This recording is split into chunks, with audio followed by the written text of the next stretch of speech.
Hey guys, what's up? Welcome to the third video of the 8-part series of videos dedicated to actually teaching you guys about golf and how to approach it when you're a beginner. So this video is going to be about the actual practice areas you're going to use to make yourself better as a golfer. So I want to try to explain it to you a little bit. So golf courses mostly cover practice areas that are the driving range, the chipping green, the pitching green, and the putting green. So most of the time the pitching and chipping greens are about the same thing, so I'm going to group them together today. But to start off, let's talk about maybe the driving range. So the driving range is where you mostly practice your long game, which would be your driver, your wood, your hybrid,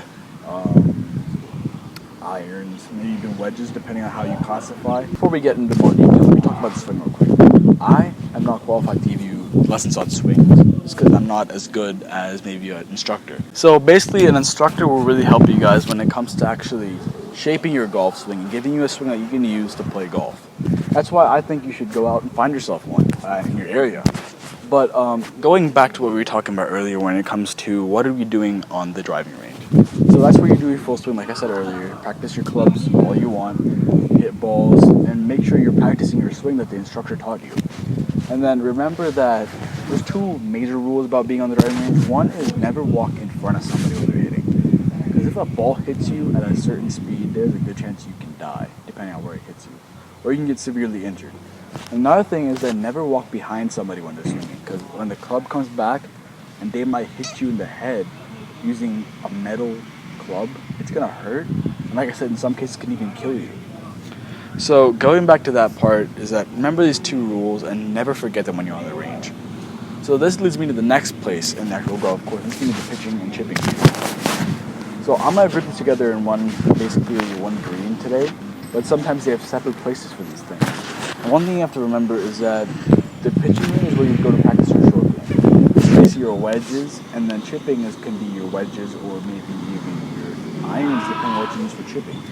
So if you want to really use that to better yourself in the short game, utilize the chipping green, pitching green all you can, because this is really going to help you in the sense of short game, like other people say, is scoring the ball. You got to perfect your short game to the maximum extent you can. So moving on will be the putting green. What we use the putting green for. So the putting green is basically where you use the putt, right? You use your putter, and like I mentioned earlier, the putter is the most important part of golf.